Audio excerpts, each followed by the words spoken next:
हनुमान जी भगवान जी का ही स्वरूप है। शिव जी के 11वें रुद्र रूप है भगवान श्री हनुमान जी। सारी सृष्टि में जितने भी भगवान के स्वरूप हैं सभी एक हैं। भगवान ने अपने हर स्वरूप का अलग ही एक कला रखी है समाज के सामने, दुनिया के सामने, पूरे ब्रह्मांड में। श्री राम जी मर्यादा का अवतार है, कृष्ण जी है प्रेम का अवतार है तो राम जी ही कृष्ण, कृष्ण ही राम है, लेकिन वहाँ उन्होंने प्रेम को दिखाया। श्री राम रूप में मर्यादा क्या होती है, क्योंकि शुरू में जब हम लोग मिलते हैं ना तो शुरू में पहले मर्यादा रखनी होती है। जब मर्यादा के साथ साथ फिर जब दोस्ती हो जाती है तो फिर प्रेम आता है, फिर समर्पण आता है। इसलिए पहली सीढ़ी होती है मर्यादा, फिर दूसरी सीढ़ी जब व्यक्ति मर्यादा में रहते हैं तो वहाँ फिर प्रेम घटता है ना। तो इसलिए भगवान श्री कृष्ण फिर बाद में आए, श्री राम जी फिर कृष्ण, फिर अब श्री हनुमान जी भगवान जी का ही स्वरूप है। तो इस स्वरूप में देखो उन्होंने एक कला रखी कि भक्ति कैसी होती है, सेवा कैसी होती है, भक्ति का स्वरूप क्या है। तो वो श्री हनुमान जी से सीखने को मिलता है, क्योंकि इस युग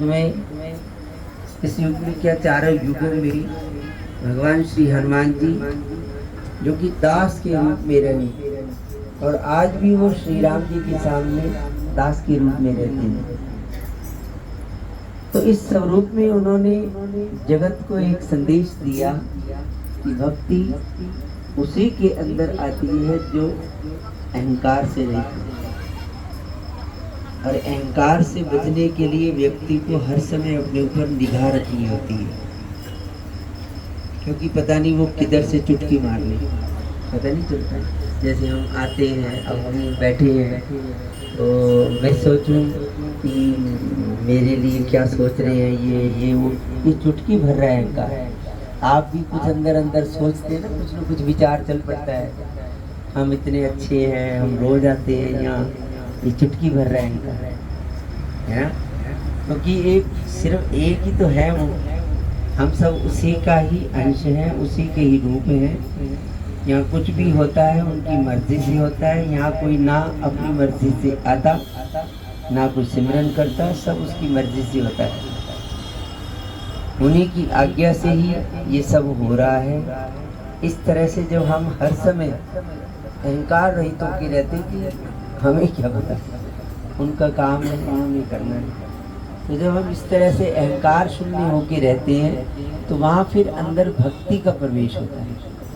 तब आप दिल से राम से आंख मिला सकते हो, राम जी का नाम प्रेम से ले सकते हो।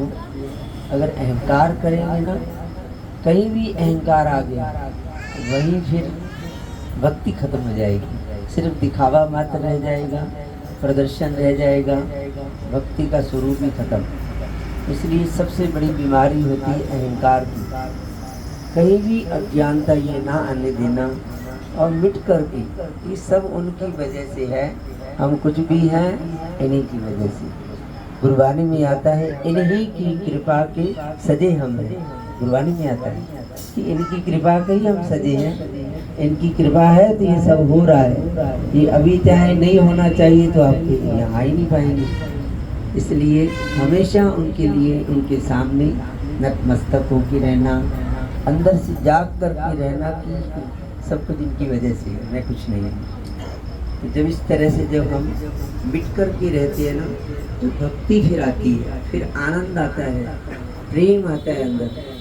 क्योंकि जहाँ कड़कपन होता है, क्योंकि जहाँ अभिमान है वहाँ कड़कपन होता है। तो भक्ति तो कोमल आसन चाहिए, भक्ति को कड़कपन की कैसे भक्ति नाचेगी। भक्ति में नृत्य करना होता है, भक्ति के लिए कोमल आसन चाहिए। कोमल आसन होता है ज्ञान का, समर्पण का, वो आता है समझ से, अहंकार रहित होकर के, समझ उठा करके कि सब कुछ तो वो है। देखो जब मैं नहीं था तभी तो था ना सब कुछ, है ना। एक व्यक्ति ने कहा कि ये धरती तो सारी ऊबड़ खाबड़ थी, भगवान ने बनाई, आदमी ना होता तो इसको सीधा कौन करता। आदमी ने कुछ किया है, सब कुछ भगवान थोड़ी करते हैं, आदमी भी तो कुछ करता है। फिर बोला कि ये इतना सुंदर स्वरूप दे दिया धरती को, इतने अच्छे अच्छे मंदिर बनवा दिए भगवान के, बगीचे बनवा दिए, ये बनवा दिया, वो बनवा दिया आदमी ने, तो आदमी ना होता तो ये तो फिर गंदी गंदी रहती सारी। तो भगवान सामने प्रकट हो गए, कहने लगे कि भाई बात सुन, मैंने तेरे को ही ना बनाया होता तो क्या कर लेता है ना। तेरे को ना बनाया होता तो फिर क्या कर लेता। तेरे को तो मैंने बनाया है, तेरे भीतर जो बुद्धि काम कर रही है वो भी मेरी वजह से, मेरे कारण ही बुद्धि तेरी चलती है। मैं आज तेरे से कट कर जाऊं, क्या कर लेगा, कुछ नहीं होता। इसलिए जब तक वो अंदर है तो सब हो रहा है, जिस दिन वो अंदर से बाहर हो जाएंगे, हम जड़ का रूप हो जाते हैं, तो कुछ नहीं होता। इसलिए सब कुछ यही है, इनके सामने समर्पित होके रहना, सिलेंडर होके रहना, तो ये फिर निरंतर लगातार ये लंबे समय तक ये चीज़ें चलती है। जब अहंकार आ गया तो सब गायब हो जाएगा, है ना। तो इस तरह से हमें प्रभु की कृपा के पात्र बनना है, ज्ञानी होकर के, समझदार होकर के, हर समय अपने ऊपर निगाह रखो, अपने अंतःकरण पर निगाह रखो कि अंदर कोई अहंकार, क्रोध, लोभ, काम, कोई चुटकी तो नहीं भर रहा अंदर। हर समय अपने ऊपर निगाह रखनी चाहिए कि कोई विकार चुटकी तो नहीं मार रहा मुझे, तो उसमें सावधान होना, नहीं तो भक्ति चली जाएगी। क्योंकि 5 विकार कहे है ना, काम, क्रोध, लोभ, मोह, अहंकार, इनमें से एक ने भी चुटकी मारी और आपने ध्यान नहीं दिया और उसमें रस लेते रहे, तो समझना भक्ति गई, फिर आप प्रदर्शन में आ जाएंगे। इसलिए हर समय इन विकारों से भी सावधान रहना चाहिए, जागरूक रहना चाहिए कि कहीं को चुटकी मार जाएगी, क्योंकि वो मेरा सारा किया कराया चौपट कर देगा अंदर से। थोड़ा सा भी कोई अज्ञानता की सामने मैंने अगर होश नहीं रखा, सावधान नहीं रहा, तो वो तो अपना काम कर जाएंगे। इसलिए हर समय गुरु को शिष्य हथियार सिखाते, चलाना सिखाते थे शिष्य को गुरुजी। तो हथियार चलाने से पहले व्यक्ति को होश में आना सिखाते थे कि सोया है तो भी तेरे को मारूंगा, ध्यान से सोना। तो वो ऐसे सोता था कि कहीं गुरुजी आ न जाए, थोड़ा सा खुड़का होता तो उठ के बैठ जाता था।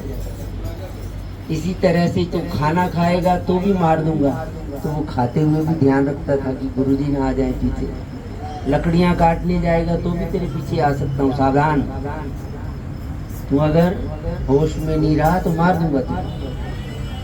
तो इस तरह से वो पूरा अलर्ट हो गया। तो फिर गुरुजी ने 15 दिन में तलवार चलानी सिखा दी। तो गुरुजी के सामने एक प्रश्न किया उसने, गुरुजी ये सब क्या है, आपने मुझे 15 दिन में तलवार सिखा दी, इससे पहले ये क्या था कि मैं तुझे मारूंगा। बोले बेटे तू रात को सोया है, तेरी तलवार चलानी, अगर तू ऐसे सोया खराटे मार रहा है, घोड़े गधे बेच के सोया पड़ा है तू, और कोई दुश्मन आ जाए और तेरे पे हथियार चला दे, तो फिर फायदा क्या, तेरे ज्ञान का क्या फायदा, वो तो रह गया, तेरी तलवार सीखी तो बेकार। इसलिए पहले होश में रहना जरूरी है, इतना सावधान होना जरूरी है कि कोई आया है तो उसकी आड़ से तो उठ के अपना सावधान हो जाए कि मैंने इससे बचना है। इसी तरह से विकारों से अगर हम बचेंगे, अपने आप को ध्यान में रखेंगे तो ही बच सकती है ना। हम बेहोश में हो तो आप कितने ग्रंथ पढ़ लो, कितना यही तलवार चलाना या ज्ञान सीखना, बानी पढ़ लेना, हनुमान चालीसा, बजरंग बाण, आरतियाँ सब सीख गए आप। रामायण भी पढ़ते हो, रामायण की कथा भी सुनते हो, और भी कितना ज्ञान सीख गए। लेकिन आप बेहोश हो अगर, और आपको काम चुटकी भरता है तो उसके साथ खड़े हो जाती हो, क्रोध चुटकी भरता है तो आप उसके अंदर भरे रहते हो, लोभ चुटकी भरता है तो खड़े रहते हो, तो फिर ज्ञान किस काम का, तो सब पड़ा रह जाएगा।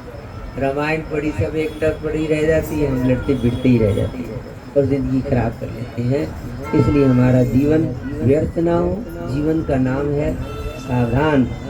रोड पे लिखा होता है ना, सावधानी हटी दुर्घटना घटी, इसलिए सावधान रहना चाहिए। तो भक्ति ऊपर उठती है, फिर आगे आता है नंबर प्रेम का, भक्ति का। इसलिए इन शब्दों को ध्यान में रखें। जय श्री राम। श्री राम।